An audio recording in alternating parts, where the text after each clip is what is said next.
Assalamualaikum warahmatullahi wabarakatuh. Di sini kami akan membahas mengenai akuntansi organisasi partai politik. Nah, sebelumnya perkenalkan, kami dari kelompok 6 yang terdiri dari Cinita Ayu Puspadewi NPM 35, Hesti Novitasari NPM 36, Deva Dwi Ivanka NPM 38, Yurika Yana Dwi NPM 40, Fitri Hardianti NPM 180, dan Lalea Rizkia NPM 201. Nah, yang pertama ada definisi, tujuan, fungsi, dan peran partai politik. Pengertian partai politik disebutkan secara khusus dalam Undang-Undang Republik Indonesia Nomor 2 Tahun 2008 tentang partai politik. Partai politik adalah organisasi yang bersifat nasional dan dibentuk oleh sekelompok warga negara Indonesia secara sukarela atas dasar kesamaan kehendak dan cita-cita untuk memperjuangkan dan membela kepentingan politik anggota, masyarakat, bangsa, dan negara serta memelihara keutuhan negara kesatuan Republik Indonesia berdasarkan Pancasila dan Undang-Undang Dasar 1945. Di dalam sistem demokrasi yang ada di Indonesia, partai politik diselenggarakan dengan tujuan sebagai berikut. Yang pertama, partai sebagai sarana komunikasi politik. Partai politik mempunyai tugas untuk menyalurkan aneka ragam pendapat dan inspirasi masyarakat serta mengatur kesimpangsiuran pendapat dalam masyarakat. Pendapat yang telah disalurkan akan ditampung dan disatukan agar tercipta kesamaan tujuan. Proses penggabungan pendapat dan inspirasi tersebut dinamakan penggabungan kepentingan atau interest aggregation. Lalu yang kedua, partai sebagai sarana sosialisasi politik. Partai politik memiliki peranan yaitu sebagai sarana sosialisasi politik. Di dalam ilmu politik, sosialisasi politik diartikan sebagai proses di mana seseorang memperoleh sikap dan orientasi terhadap fenomena politik yang umumnya berlaku dalam masyarakat di mana ia berada. Lalu yang ketiga, partai sebagai sarana rekrutmen politik. Partai politik juga berfungsi untuk mencari dan mengajak orang yang berbakat untuk turut dalam kegiatan politik sebagai anggota partai. Dengan demikian, partai turut memperluas partisipasi politik. Yang terakhir, partai sebagai sarana pengatur konflik. Dalam suasana demokrasi, persaingan dan perbedaan pendapat dalam masyarakat merupakan soal yang wajar. Jika sampai terjadi konflik, partai politik berusaha dalam mengatasinya. Dengan demikian, dapat diketahui bahwa partai politik memiliki beberapa fungsi, yaitu sebagai sarana pendidikan politik, artikulasi politik, komunikasi politik, sosialisasi politik, agregasi politik, dan rekrutmen, sehingga partai politik mempengaruhi sistem politik untuk pencapaian negara yang demokratis dan warga negara masyarakat Indonesia akan memiliki kesadaran dalam kehidupan berpolitik. Nah, jadi dapat dikatakan bahwa peranan partai politik adalah sebagai sarana untuk menghimpun aspirasi, artikulasi, dan agregasi kepentingan yang dilakukan kepada masyarakat untuk mencapai tujuan yang diinginkan, yaitu untuk mempengaruhi pembuatan kebijakan publik. Adapun tujuan dari partai politik seperti yang tercantum dalam Undang-Undang Nomor 2 Tahun 2008 Pasal 10 Ayat 1-3 tentang partai politik, yang menunjukkan bahwa tujuan partai politik tersebut dibagi menjadi dua, yaitu tujuan umum dan tujuan khusus. Nah, tujuan umum partai politik adalah yang pertama, mewujudkan cita-cita nasional bangsa Indonesia sebagaimana dimaksud dalam pembukaan Undang-Undang Dasar Negara Republik Indonesia tahun 1945. Yang kedua, menjaga dan memelihara keutuhan negara kesatuan Republik Indonesia. Yang ketiga, mengembangkan kehidupan demokrasi berdasarkan Pancasila dengan menjunjung tinggi kedaulatan rakyat dalam negara kesatuan Republik Indonesia. Dan yang keempat, mewujudkan kesejahteraan bagi seluruh rakyat Indonesia. Nah, untuk tujuan khusus dari partai politik adalah yang pertama, meningkatkan partisipasi politik anggota dan masyarakat dalam rangka penyelenggaraan kegiatan politik dan pemerintahan. Yang kedua, memperjuangkan cita-cita partai politik dalam kehidupan bermasyarakat, berbangsa, dan bernegara. Dan yang ketiga, membangun etika dan budaya politik dalam kehidupan bermasyarakat, berbangsa, dan bernegara. Jadi, fungsi dan tujuan partai politik dapat disimpulkan sebagai organisasi resmi penyalur aspirasi masyarakat yang memiliki kekuatan politik, ikut menentukan proses pembentukan kekuasaan pemerintah secara legal, mempunyai hak beraktivitas berebut, dan mempertahankan kekuasaan politik. Selanjutnya, karakteristik aktivitas partai politik. Karakter utama partai politik adalah faktor kekuasaan yang dimilikinya dan perannya dalam mewakili rakyat. Tujuan akhir dari partai politik adalah mendapatkan mandat dari konstituensinya untuk memegang kekuasaan lewat cara demokratis, yaitu lewat pemilihan umum. Dengan demikian, partai politik mendapatkan individu pimpinannya di parlemen atau di eksekutif dan dapat melaksanakan kekuasaannya dipegangnya sesuai dengan ideologi yang dianutnya, serta program yang dibuatnya. Keberhasilan suatu partai politik diukur dengan banyaknya jumlah suara yang direbut lewat pemilihan umum. Selain kegiatan partai politik sehari-hari, kegiatan kampanye juga memerlukan biaya yang sangat besar dan dukungan masyarakat. Untuk itu, maka sumber-sumber dana yang kampanye serta batasan jumlah sumbangan biasanya diatur dalam undang-undang, serta harus dilaporkan kepada publik dan diaudit oleh akuntan publik. Besarnya sumbangan untuk dana kampanye ini selalu merupakan hal-hal yang kontroversial di beberapa negara dan juga di Indonesia. Saya Lela Rizkia akan menjelaskan tentang struktur dan mekanisme organisasi partai politik. Di bawah ini ada beberapa kelompok yang termasuk pada organisasi partai politik. Yang pertama ada kelompok kepentingan. Kelompok kepentingan adalah suatu kelompok yang mempunyai tujuan untuk memperjuangkan kepentingan dan mempengaruhi lembaga-lembaga politik agar mendapatkan keputusan yang menguntungkan atau menghindarkan keputusan yang merugikan. Jadi kelompok ini itu tidak berusaha untuk menempatkan wakil-wakilnya dalam Dewan Perwakilan Rakyat, melainkan cukup mempengaruhi satu atau beberapa partai di dalamnya atau instansi pemerintah atau menteri yang berwenang. Yang kedua ada kelompok elit. Kelompok elit adalah kelompok yang terorganisir yang anggota-anggotanya mempunyai orientasi, nilai-nilai, dan cita-cita yang sama. Tujuannya yaitu untuk memperoleh kekuasaan politik dan merebut kedudukan politik, biasanya dengan cara konstitusional.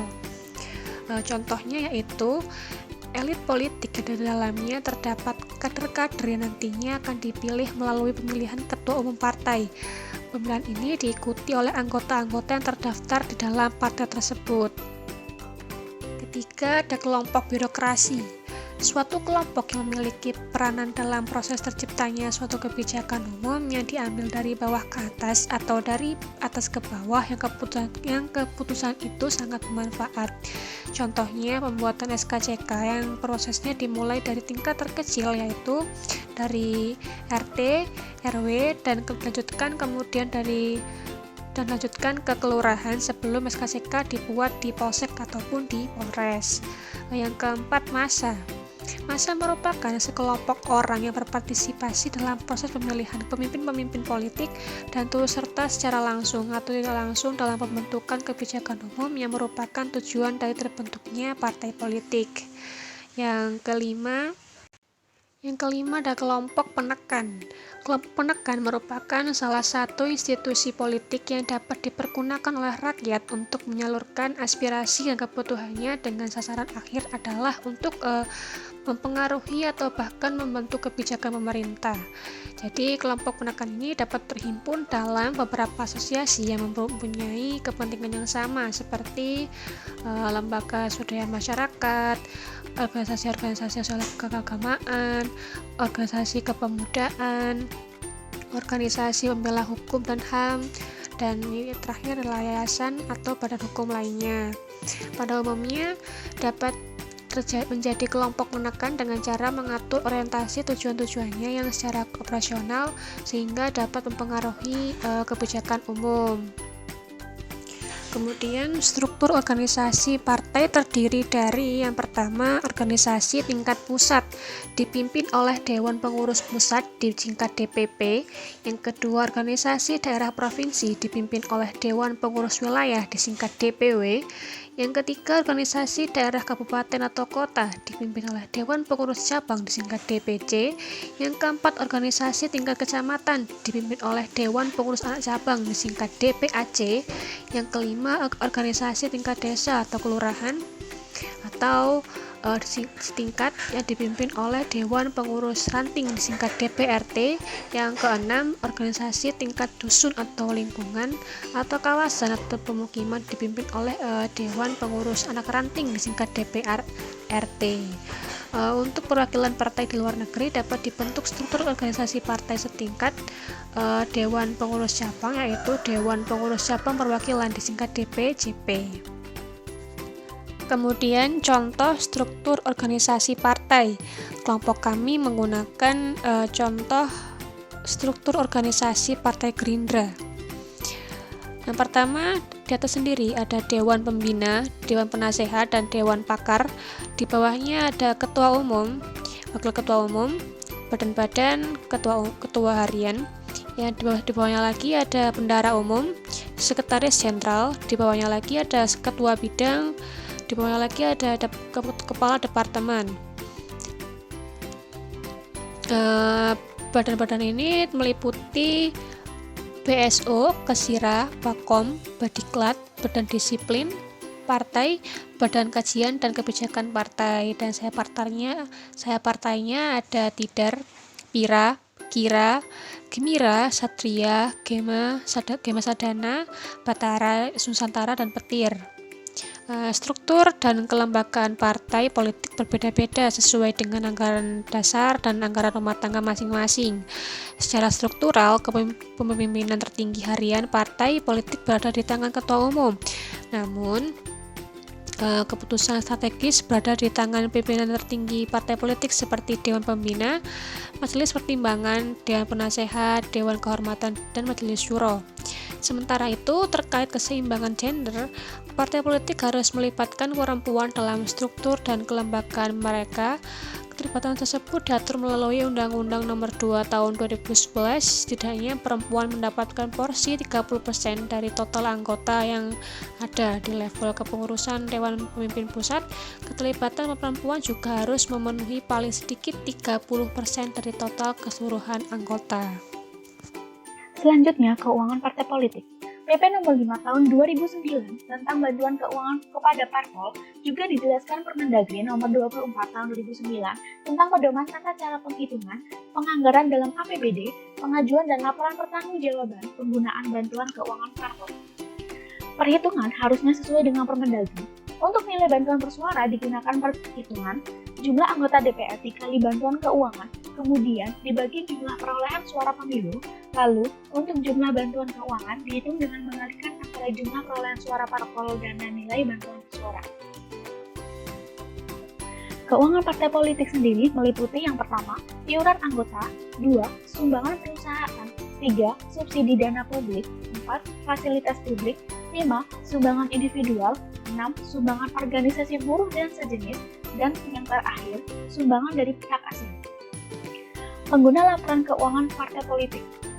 Pengguna laporan keuangan partai politik meliputi yang pertama pengurus, kedua anggota, ketiga pemerintah termasuk Mahkamah Agung dan lembaga pengawas partai politik, 4. Penyumbang, 5. Kreditur, dan 6. Publik atau masyarakat luas terutama konstituen partai politik.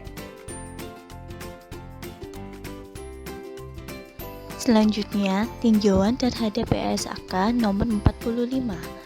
PSAK nomor 45 khusus untuk partai politik dengan memperhatikan hal-hal sebagai berikut. Yang pertama, merupakan organisasi niraba, yaitu organisasi yang tidak mencari keuntungan finansial. Yang kedua, entitas demokrasi yang memperjuangkan kepentingannya melalui pemilihan umum. Yang ketiga, sumber daya utama entitas berasal dari iuran anggota dan para penyumbang tidak mengharapkan pembayaran kembali atau memanfaatkan ekonomi yang sebandingan dengan jumlah sumber daya yang diberikan. Yang keempat, entitas yang tidak dapat mendirikan badan usaha dan memiliki saham suatu badan usaha. Selanjutnya, yang kelima, tidak ada kepemilikan seperti lazimnya pada organisasi bisnis. Dalam arti, kepemilikan dalam partai politik tidak dapat dijual, dialihkan, atau ditebus kembali, atau kepemilikan tersebut tidak mencerminkan proporsi pembagian sumber daya entitas pada saat likuidasi atau pembubaran entitas. Yang keenam, terkait dengan peraturan dan perundang-undangan khusus yang mempunyai implikasi terhadap perlakuan akuntansinya. Yang ketujuh, hidup dari sumbangan masyarakat luas. Oleh karena itu, laporan keuangannya harus memuat dengan jelas daftar penyumbang lengkap dengan identitasnya. Yang ke-8, entitas yang harus bebas dari konflik kepentingan politik uang dan patuh pada aturan-aturan yang mengatur. Selanjutnya, yang nomor 9, kinerjanya dilihat dari jumlah suara yang didapatkannya dalam pemilihan umum. Yang ke-10, struktur perorganisasian partai politik terbesar di berbagai tingkat daerah, perlunya entitas pelaporan dan pelaporan konsolidasi. Dan yang terakhir, partai politik merupakan organisasi publik sehingga akuntabilitas publik sangat besar. Selanjutnya ada perbedaan organisasi non-profit dan partai politik. Pada organisasi non-profit mengacu pada undang-undang yayasan, sedangkan organisasi partai politik mengacu pada undang-undang partai politik dan undang-undang pemilu. Yang kedua, di organisasi non-profit tidak ada batasan penyumbang, sedangkan pada organisasi partai politik terdapat batasan penyumbang. Yang ketiga, organisasi non-profit tidak ada batasan maksimum jumlah sumbangan, sedangkan pada partai politik terdapat batasan maksimum jumlah sumbangan. Yang keempat, pada organisasi non-profit tidak ada kewajiban untuk melaporkan daftar penyumbang, terutama penyumbang yang bersifat individu, sedangkan pada organisasi partai politik, daftar penyumbang wajib dilaporkan. Yang kelima, organisasi non-profit hasil kegiatannya berupa jasa pelayanan untuk kepentingan umum, sedangkan pada organisasi partai politik, hasil kegiatan berupa kekuasaan politik.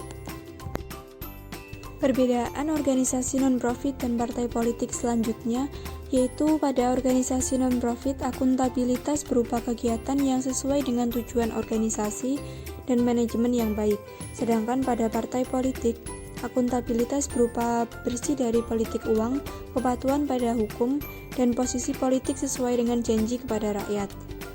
Selanjutnya, organisasi non-profit kinerjanya dinilai dari rasio biaya terhadap kualitas jasa dan produk sosial yang dihasilkan, sedangkan partai politik kinerjanya dinilai dari rasio biaya dan jumlah suara yang didapatkan dalam pemilu.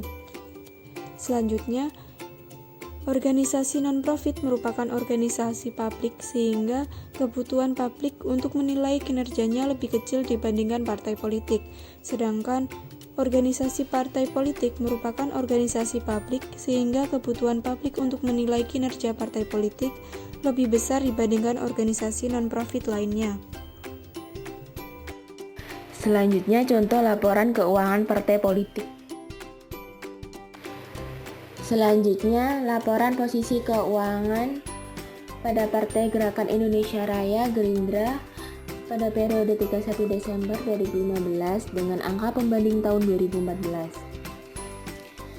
Aset ada kas dan bank tahun 2016 500 juta, tahun 2014 1.510 juta.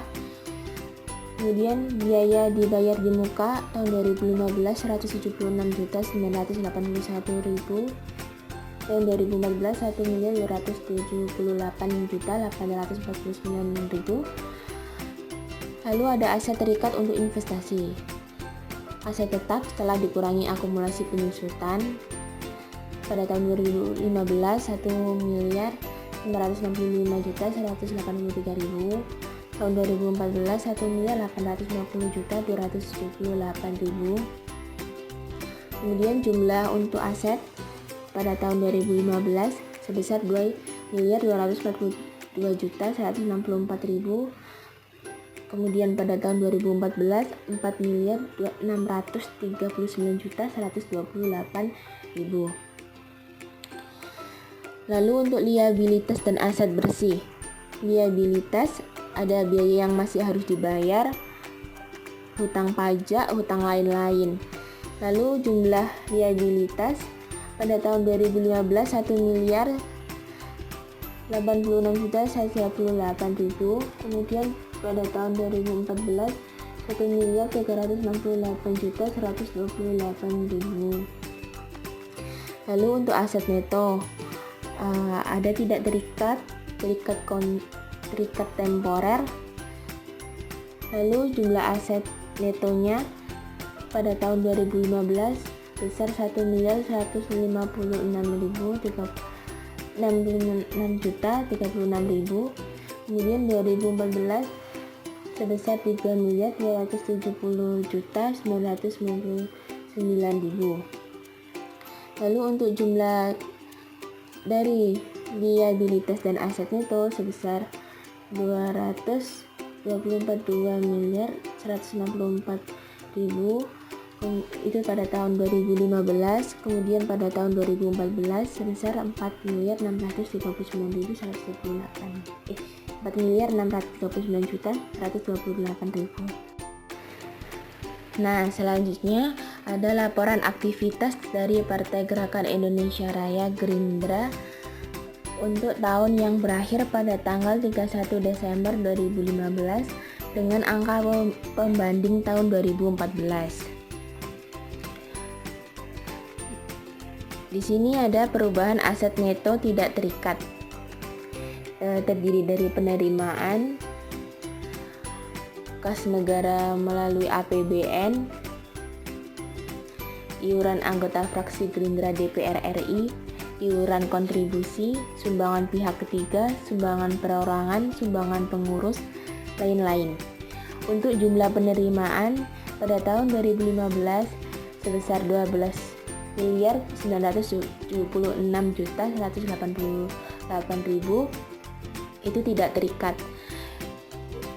Lalu untuk 2014 sebesar 172.663.877.000 itu tidak terikat juga. Lanjutan dari laporan aktivitas sebelumnya, yaitu ada pengeluaran. Pengeluaran terdiri dari beban penerimaan kas melalui APBN, beban kegiatan DPP, beban program bidang, beban kegiatan sayap partai, beban kampanye, beban sumbangan pemilihan presiden, beban bakti sosial, beban publikasi dan kehumasan, beban umum dan administrasi, dan beban lain-lain. Untuk jumlah pengeluaran itu pada tahun 2015 sebesar 15.091.072.000. Kemudian 2014 sebesar 173.829.162.000. Lalu untuk penurunan aset neto pada tahun 2015 sebesar 2.114.963.000. Untuk tahun 2014 1.165.284.000. Lalu ada aset neto awal tahun sebesar 3.270.999.000. Untuk tahun 2014 4.436.284.000. Lalu aset neto akhir tahun sebesar pada tahun 2015 sebesar 1.196.036.000. Lalu untuk 2014 3.270.999.000. Selanjutnya ada laporan arus kas dari Partai Gerindra untuk tahun yang berakhir pada tanggal 31 Desember 2015 dengan angka pembanding tahun 2014. Di sini ada aktivitas operasi, penerimaan pengeluaran kas dari kas negara melalui APBN, iuran anggota DPR RI, iuran kontribusi, sumbangan pihak ketiga, sumbangan perorangan, sumbangan pengurus, penerimaan lain-lain. Untuk jumlah aktivitas operasi pada tahun 2015 sebesar 12.976.108.000. Untuk tahun 2014 172.663.877.000. Kemudian lanjutan dari laporan arus kas, yaitu pengeluaran kas untuk beban kegiatan partai, sewa dibayar di muka, hutang pajak, beban lain-lain. Lalu untuk jumlah pengeluaran yaitu sebesar 13.983.907.000. Lalu untuk 2014 173.605.717.000. Lalu kas neto yang digunakan untuk aktivitas operasi pada tahun 2015 sebesar 1 miliar.